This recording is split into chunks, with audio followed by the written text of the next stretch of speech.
Hey, what's up, everybody? This is Catch, Hook, and Shoot. Today is Sunday, October the 28th. My name's Tom. Hope everybody's enjoying the show. Thank you to everybody who has checked it out, downloaded, watched on YouTube, and everything else in between. Make sure to check out the show on Podbean, iTunes, Apple Podcasts, Spotify, YouTube, Google Play. Make sure you're following the show on all our social media, Facebook, Twitter, Instagram, Snapchat, and as always, you can shoot me an email anytime at catchhookshoot@gmail.com. And on any of the social media platforms, if you search Catch, Hook, Shoot, all one word, you should have no problem finding any of our pages. Again, thank you to everybody who's been checking out the show. I want to say a special thank you to everybody who's been checking out the show in Sweden. As a matter of fact, was looking at the stats for the show, and that is where the biggest audience is at. About 40% of my downloads are coming from Sweden. So thank you guys very much. I hope you're all following, and shoot me a message, say hi, check me out on like I said, on all the social media.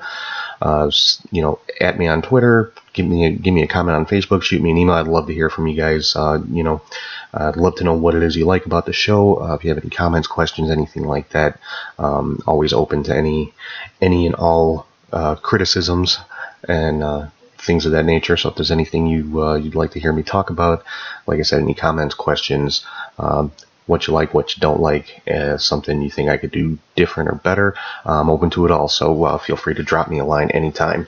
And so with that, let's get into what's going on in the world of wrestling this week. Of course, the biggest story this week is also the saddest story. Unfortunately, I think everybody has seen or heard or read by now. Roman Reigns opened up Monday Night Raw last week, coming out and relinquishing the Universal Championship due to his ongoing battle with leukemia. Apparently a battle he's been fighting for the last 11 years. This, to my knowledge, is the first time it's ever been acknowledged publicly. First time he's ever spoken publicly about it. Up to this point, I don't think very many people even knew that he was suffering with leukemia. So, and to me, that says a lot about Roman Reigns. I mean, that's something that easily could have been used to garner sympathy, help to get him over when, the fans have been pretty much against him for so long. That's definitely something that could have been exploited to try to further his character, like I said, to garner sympathy, get the crowd more behind him and things like that. And that was something that was never done, whether that was a WWE decision or I'm sure it would have been Roman Reigns' decision to not make that public knowledge. And like I said, it says a lot about him. It says that he's a very private person, for one. I mean, you rarely ever see or hear anything about his family, his wife, his kids, things like that. But also, I think it speaks to his character that he didn't try to use that to garner sympathy or anything along those lines, because it very easily could have been used in that way, just as part of his backstory, saying that like the video that they've been showing about him, diagnosed at 22 years old, pretty much ended his football career. He battled back, fought it into remission, and became one of the top stars in WWE. I mean, that's a hell of a story to get fan support behind a babyface, and it was not done that way. And I think that speaks very, very highly of Roman Reigns to want to get over on his own. And one thing I was very, very impressed with was the live crowd at Raw. Of course, when he first came out, he got the typical reaction, a lot of boos and things like that. But I think a lot of people, like myself, noticed when he came out just in street clothes. He wasn't in his wrestling gear. Even if he's not in his wrestling gear, he's typically wearing one of his own T-shirts or a Shield T-shirt or something like that. This time he wasn't. Just the fact that he was on street clothes and the expression on his face and just his general demeanor pretty much told you right off the bat that something was going on. And my first thought was, oh, he's hurt. He's got to drop the title. He's going to be, off TV for a while. Never imagined it would be something as bad as it turned out to be. But when he made the announcement, when it became clear that this was not a work, this was not a storyline, this is something very real that's going on, all those boos turned to cheers and support. And like I said, I was supremely impressed with the live crowd on hand, and yeah, I can't say enough about it. All right, sorry about that. I had to pause for a quick second, but like I was saying, I just can't say enough about the live crowd at Raw and the reaction and the support that was shown to Roman.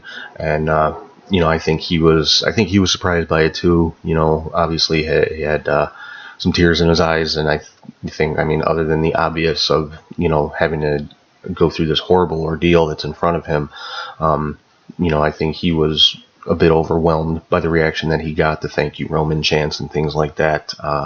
So definitely a lot of respect to the people in attendance live at Raw last Monday for realizing the difference between not liking the character of Roman Reigns and being supportive and showing respect to the man Joe Anoa'i in the battle he's got coming up.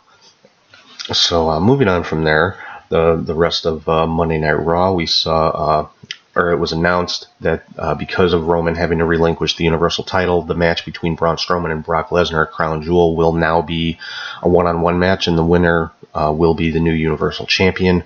I think this is going to be Braun Strowman's coming out party, if you will. This will be his elevation to the top guy, which I know a lot of people have been pushing for as far as fans and everything. So I think this is going to be, this is going to be his moment. He is going to be elevated to that level, and he's going to be given the ball, and we're going to see if he can run with it. Personally, I'm sure that he can. I think he will make a great champion. Whether he'll be a babyface or a heel, I think kind of remains to be seen, but the fans are going to definitely be behind him. So I think it's going to be definitely a good match between those two, but I would be very, very surprised to see them put the championship back on Lesnar. So I'm pretty much banking on Braun Strowman being your new Universal Champion come Crown Jewel. Also saw a bit of a face turn for Elias.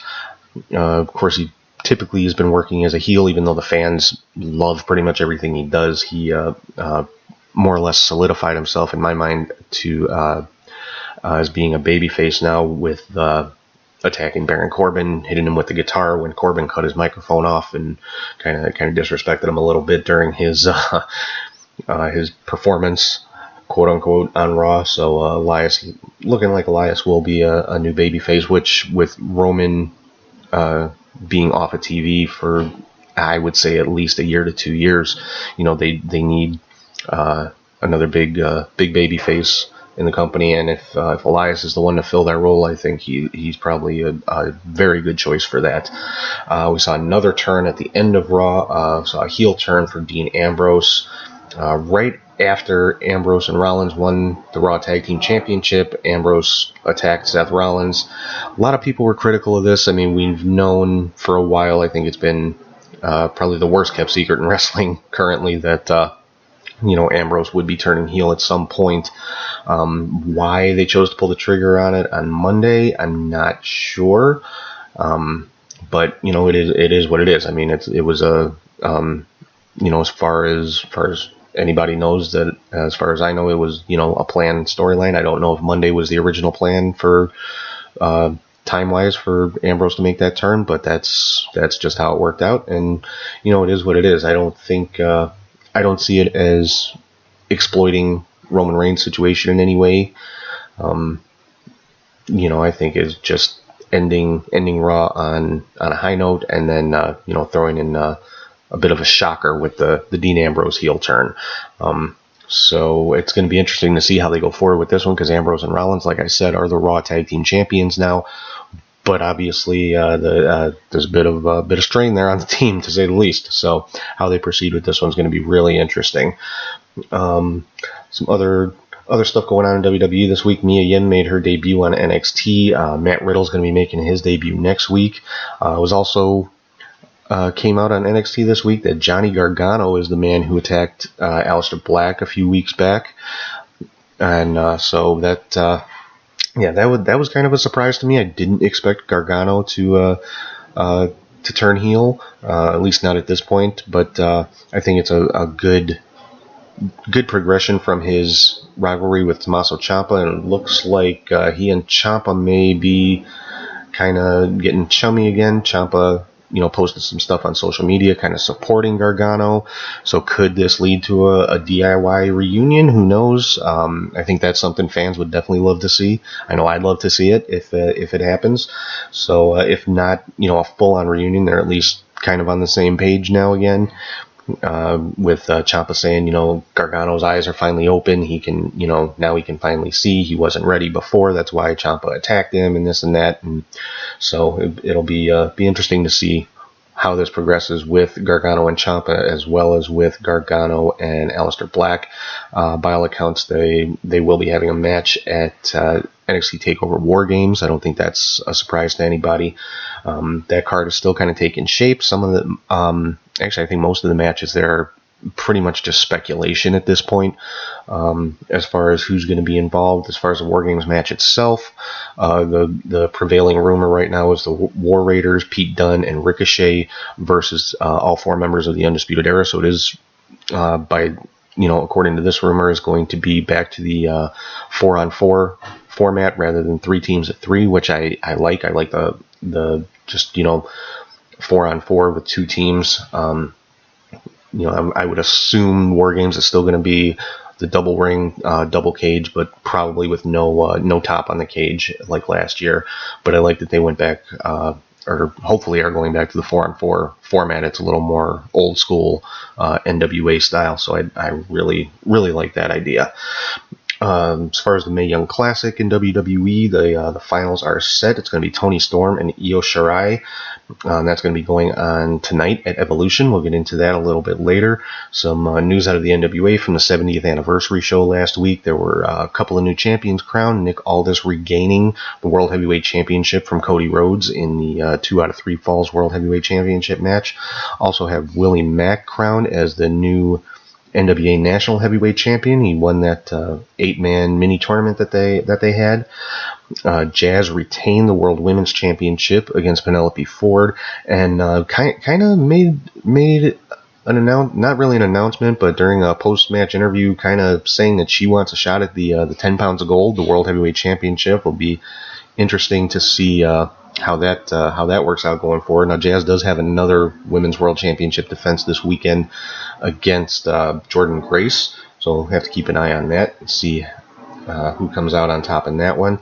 Another big match from the NWA 70th anniversary. We had the War Kings, which is Jax Dane and Crimson, taking on Shannon Moore and Crazy Steve in their tag team open challenge. The War Kings were victorious in that one. Didn't get a chance to watch the show, but from what I read about this one, it was pretty much a squash match. Road Warrior Animal was in the corner of the War Kings, and also made an announcement that the NWA is bringing back the Crockett Cup, which is pretty exciting news, at least to me as a fan of the old NWA. For those of you that aren't familiar, the Crockett Cup was a tag team tournament back in the early and mid 80s, held in Jim Crockett Promotions.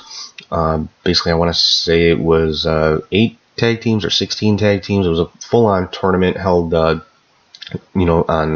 house shows, live events, and it was usually one of their biggest events of the year.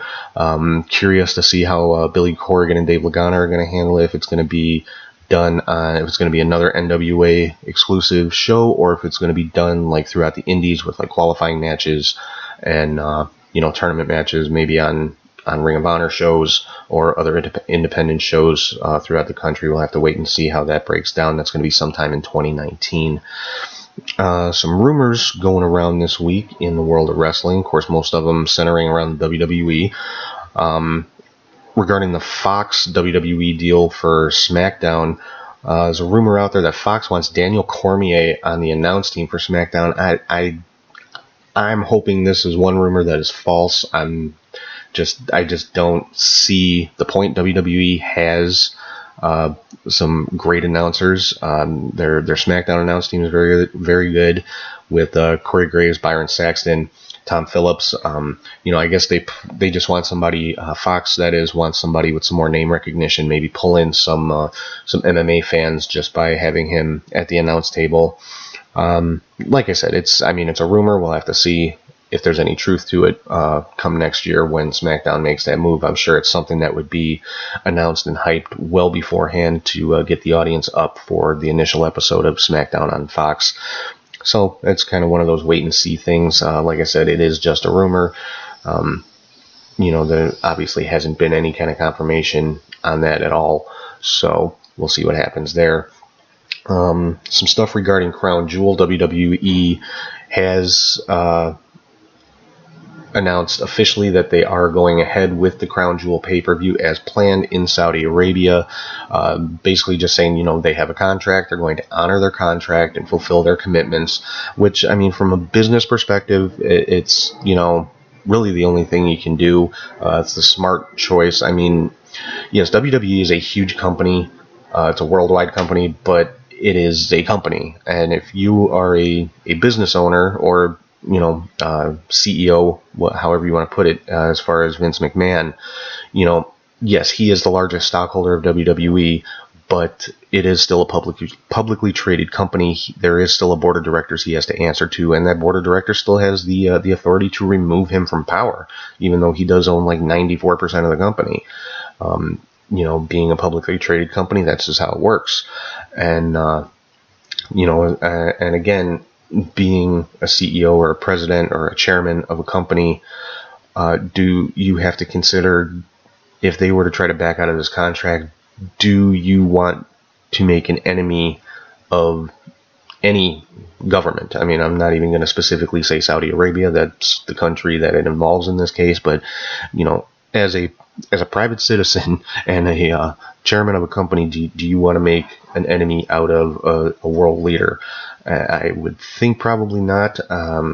Just for your own safety, you have to remember as well, Vince's wife is a member of the current president's cabinet. So there's just a lot of things that have to be taken into consideration here. A lot of politics, things like that, stuff that I don't really like to get into. So, but WWE did make the official announcement. Crown Jewel is moving forward in Saudi Arabia as planned. They're honoring the contract that they signed with the Saudi government, and it is what it is. You don't have to like it. If you don't agree with it, don't watch it. Don't buy the pay-per-view. Don't watch it on the network. Just find something else to do that day.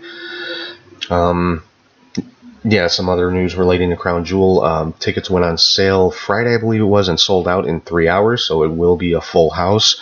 The big rumor going around about Crown Jewel is that Hulk Hogan will be in attendance. Hogan himself pretty much said, he is making the trip to Saudi Arabia. Now, if that's in like an on-screen capacity or if he's just going to be there backstage, don't know yet. Nothing's really been said as far as that goes, but by Hogan's own account, he will be in Saudi Arabia with the WWE. Now, as far as people performing on the Crown Jewel show, couple of big names with WWE supposedly have refused to make the trip. The biggest of those names being, of course, John Cena. Now, WWE has acknowledged this somewhat, basically just saying that their number one priority is their performers and things like that. I'm not quoting directly. I don't remember what the exact quote was, but they have acknowledged that some of the performers are not happy about making this trip. Another one is Daniel Bryan. Now, whether he has flat out refused to go or not, I don't really know. That one was kind of up in the air. But as far as Cena goes, the rumor is he has just flat out refused. He said, I'm not doing it, which, from his perspective, he's becoming more of a mainstream star. He's got to protect himself, his brand, his reputation, and participating in this show could, potentially cause him problems as far as, movie roles, things like that. People not wanting to work with him just simply because of, the political backlash from this show. So if that is the case, I'm sure something will be done or said or acknowledged on Raw this week, stating that, Cena had to back out of the show. Maybe they'll say he's injured, or I don't know, or, cite other commitments or something like that. But by all accounts, John Cena will not participate in the Crown Jewel event. Moving on to the Evolution pay-per-view, which is going on a little bit later tonight. Some bad news for Evolution. By all accounts, Alexa Bliss will not be participating in the pay-per-view tonight. Apparently, she suffered a concussion at a house show sometime this week and is not medically cleared. To me, that's really, really kind of sad news, because Alexa is one of the top women performers in WWE. I mean, for my money, is the top women's heel in WWE right now, and her not being able to perform on this show is really, really kind of sad. Hopefully, I mean, she'll be there in some capacity, even if it's just standing at ringside, not getting physically involved or something like that, just so she's on the show. I think that at the very least would be, something that they could do, as long as she's not getting physically involved or taking any bumps or anything like that. I'm sure she can still physically appear at the show. So hopefully that's what's going to happen. As far as the rest of the card, I'm going to kind of break it down here a little bit for you guys and kind of give my predictions, my thoughts on these. First and foremost, let's talk about the Women's Battle Royal that's going to be going on, and this is for a women's championship match. Now, 20 participants have been announced so far, and they're all either women currently on the main roster or women formerly with WWE. The names listed are Tamina, Billie Kay, Peyton Royce, Ember Moon, Nia Jax, Dana Brooke, Asuka, Mandy Rose, Sonya Deville, Carmella, Lana, Naomi, Tori Wilson, Michelle McCool, and Alundra Blaze. Now, since this match is for a women's championship match, I would expect somebody on the current roster to come out the winner in this one, and really 5 names kind of jump out as who I would consider favorites to win this, and that would be Ember Moon, Nia Jax, Asuka, Carmella, and Naomi. I'm looking for one of those 5 more than likely to win the Battle Royal. Now, WWE has pulled tricks out of their sleeve before. They have, come with some surprises before. So, you might see a dark horse. And this one could be Tamina. She's been off of TV for quite a while with injuries. Hopefully those are all taken care of and she is back 100% on, back full time. So, I mean, if that's the case, seeing Tamina win this might not be that big of a surprise, or somebody like Lana or Mandy Rose, really, really kind of up in the air. But like I said, the 5 that I would call favorites in this: Ember Moon, Nia Jax, Asuka, Carmella, and Naomi. More than likely it'll be one of those 5 to win this one. And if I had to pick right now, I'd say Ember Moon. She hasn't really had a major storyline or rivalry since she's been up on Raw. She's kind of been not really a background player, but kind of a supporting player, put it that way. So kind of push her to the forefront, get her in the championship picture. She definitely more than deserves it. So and who knows if these 20 are the only ones that are going to be participating. I mean, there's still a lot of NXT women that could potentially be involved in the pay-per-view one way or another, as far as being put in the Battle Royal, possibly being at ringside for some of the matches. Who knows? The rest of the matches going on, we've got the final of the 2018 Mae Young Classic, like I talked about earlier, Toni Storm against Io Shirai. Watching the tournament, I mean, both of these women are under contract WWE, so it could be either one that wins it. Personally, I'm looking for Toni Storm to come out on top in this one. She is really the top women's competitor in NXT UK division. And the NXT Women's Championship has not been decided yet, at least not on TV. So she's probably one I would look for to have a big role in the NXT UK Women's division. And what better way to kind of springboard her to the top of that division than having her win the 2018 Mae Young Classic. So that's my pick for that match, is Toni Storm. For the NXT Women's Championship, we've got Kairi Sane versus Shayna Baszler in a rematch. Now this one, I'm kind of hard to call. I kind of want to say I expect Shayna Baszler to win this one. If she doesn't, then I wouldn't be surprised to see her on Raw or SmackDown sooner rather than later. Possibly, if Shayna Baszler, whether Shayna Baszler wins or not, I would not be surprised to see her get involved in the next match. I'm going to talk about Ronda Rousey versus Nikki Bella. Of course, Brie Bella, I'm sure, is going to be at ringside. Shayna Baszler could show up in Ronda's corner to kind of counteract Brie.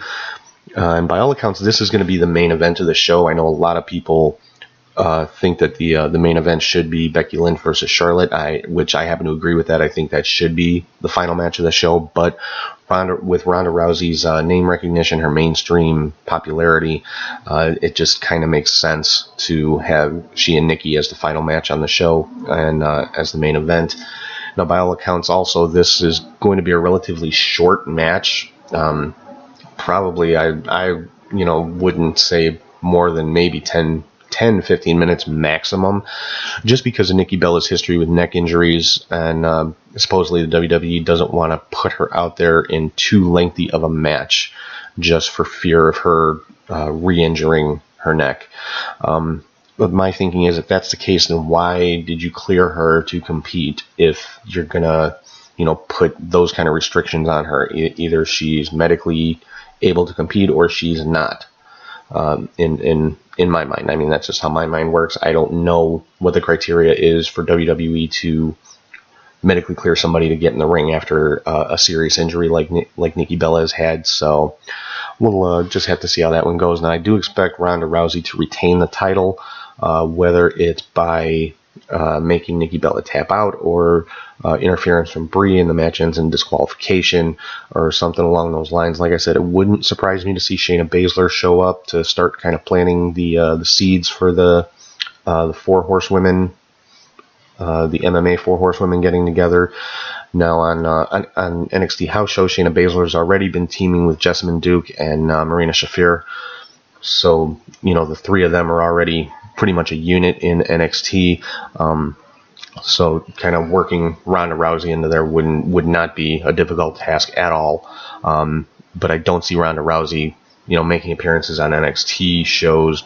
I think it's more likely you'll see Shayna Baszler moving up to Raw, or at the very least, like I said, getting involved in the match tonight, possibly with Duke and Shafir as well. Who knows?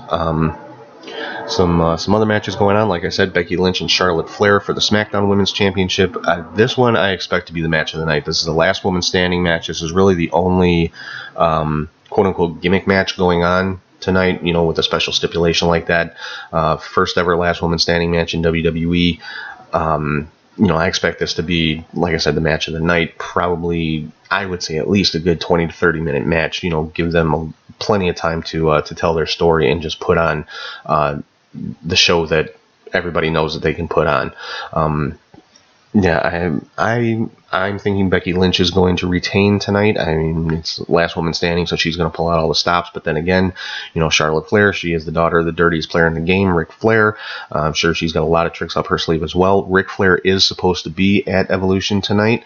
Now, I think we all know he's not going to be physically involved. I don't think medically, health-wise, he's able to be physically involved like that anymore. But will he be in Charlotte's corner, or is he just going to be backstage? We'll have to wait and see. But he is, has been announced to be there. So, like I said, I'm looking for Becky Lynch to retain, unless Charlotte really gets down and dirty in this one, which we all know she's capable of. But I think Becky Lynch retains in this one. Then the big tag team match, or what would have been the big tag team match, still kind of is, but Trish Stratus and Lita taking on Mickie James, and now with Alexa Bliss being out, Mickey's partner is going to be Alicia Fox. Still should be a great match. I mean, Alicia Fox, I don't think people give her enough credit. I mean, she is a veteran. She's been with WWE 10 plus years. I want to say probably more like 12, 13 years. And she knows what she's doing. I'm not a fan of her character, the whole crazy chick thing that she's got going on, but, there's a lot of gimmicks I'm not a big fan of, but, as far as the person, the wrestler, Alicia Fox, she's a good choice to take Alexa's place, and I still think it's going to be a great match. From a nostalgia standpoint, I think Trish and Lita are going to end up with the win in this one. This was originally planned to be two separate singles matches. It was supposed to be Lita versus Mickie James and Trish versus, originally Alexa Bliss, but it was made into a tag team match, probably just to shorten up the card a little bit. They might have thought it would run too long if they had those two separate matches, but they wanted to keep all four of the women on the card, obviously. So they made it a tag match, which still, to me, like I said, it's going to be an outstanding match with those four in there. I mean, all four of them are, veterans of WWE, and yeah, it should be just a very entertaining match. And then the last match on the card, a 6-woman tag team match: Sasha Banks, Bayley, and Natalya versus the Riot Squad: Ruby Riott, Liv Morgan, and Sarah Logan.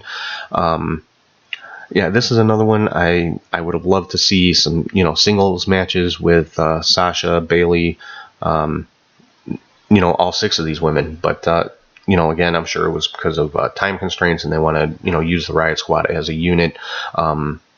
As far as factions go, the Riot Squad definitely is one of the better factions going today in WWE. Granted, there aren't a whole lot of factions in WWE right now with the breakup of the Shield and everything, but so yeah, this again should be a very entertaining match. All 6 of these women are fantastic in the ring. So I'm looking for this one. This one I would think would probably be the opener. Probably the first match out of the gate, and all 6 of these women have the ability to set the bar very, very high for the rest of the women on the show. So I'm looking for this one to be the opener, or possibly the Battle Royal could be the first match out. Who knows? Or again, WWE could pull a surprise out of their hat and put one of the title matches to open the show. But I think wherever they position Becky Lynch and Charlotte Flair, I think you'll probably see that one right in the middle of the show, because I don't think they're going to want to put that match right before the main event with Ronda Rousey and Nikki Bella, because it's just gonna, Ronda and Nikki is not going to stand up or match up to Becky and Charlotte, and that's just my own opinion, and it's not a knock on Nikki Bella, and especially not a knock on Ronda Rousey. It's just, I think, Becky and Charlotte, I just think it's a better match. I think people are more invested in it just because of the history between the two, and they're 2 of the top wrestlers in WWE, and I'm not even going to quantify that by saying 2 of the top female wrestlers, 2 of the top wrestlers. They're 2 of the best in the ring right now in WWE, and that, like I said, that will be the match of the night. So that pretty much wraps it up. I'm going to go back through my picks to win real quick here. I've got Ronda Rousey retaining against Nikki Bella, Becky Lynch retaining against Charlotte Flair. I'm going to go out on a limb and say Shayna Baszler is going to regain the NXT Women's Championship. I'm picking Toni Storm to win the Mae Young Classic. I'm picking Trish and Lita to come out on top against Mickie James and Alicia Fox. I'm going to say the Riot Squad is going to take the victory over Sasha, Bayley, and Natalya. And as far as the Women's Battle Royal, my pick right now is Ember Moon to come out on top and earn herself a championship match somewhere down the line. Probably at the next pay-per-view, I would expect. So that's pretty much it. That's all I got for this week. Hope everybody has had a good week. Hope everybody is planning on watching Evolution tonight, just like I am. Again, thank you to everybody who has been checking out the show. Please continue to listen, watch, download, and everything in between. Help me spread the word. Tell your friends, tell your family, anybody you know who might be a pro wrestling fan. Tell them check the show out. It's at most it takes up maybe 40 minutes of their time. So, and like I said, you can find the show pretty much anywhere you find podcasts. Of course, the home of the show is Podbean. You can also find it on Spotify, iTunes, Apple Podcasts, Google Play, YouTube, is where you can get the video feed, and all of our social media: Facebook, Twitter, Instagram, Snapchat. Search Catch Hook Shoot, and you should be able to find the pages. And if you ever want to shoot me an email, questions, comments, criticisms, anything under the sun, catchhookshoot@gmail.com. So I hope everybody has a good week. Thank you again for checking out the show. I hope you all are enjoying it, and I will talk to you guys soon.